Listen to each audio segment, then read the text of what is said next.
आज कारगिल विजय दिवस। आज को 22 वर्ष तले आजिर दिन में शत्रु देश पाकिस्तान ठारू विजय लाभ करी कारगिल रे त्रिरंगा उड़ाई भारत। हेले एहार प्रतिबदल रे अनेक मूल्यवान जीवन को हराई आम देश। सेई वीरत्व कहानी को मने पकाई आजिर स्वतंत्र उपस्थापना।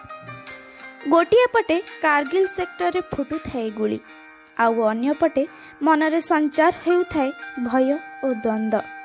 गोटिए पटे देश मातृका पाई प्रेम, आउ अन्य पटे परिवार मुह।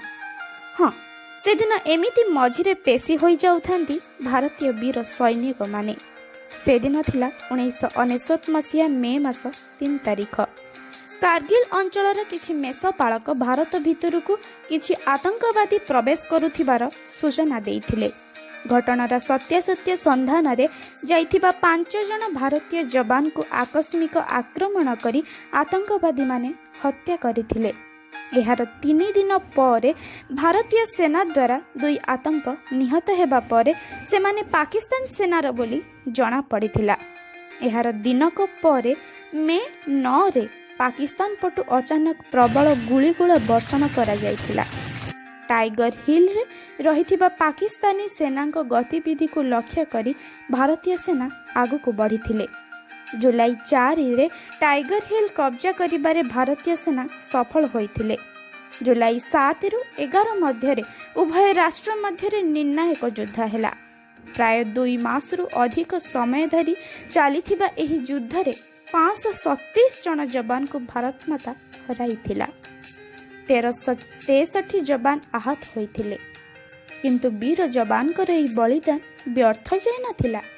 शत्रु सेना पछगुंचा देला एवं परिशेष रे पाकिस्तान पराजित होई पछुको हटिला।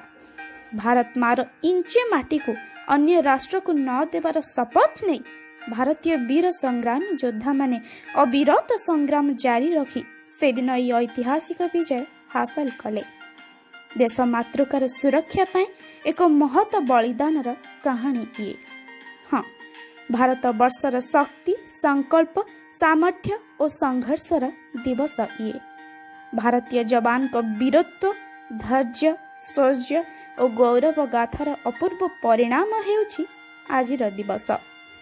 समुद्र पतन ठारू 18,000 फुट उच्चरे -10 डिग्री सेल्सियस तापमात्रा रे दीर्घ दिन धरी चलीथिबा कारगिल युद्ध और तार विजय पाई देशवासी आज खूब गर्वित।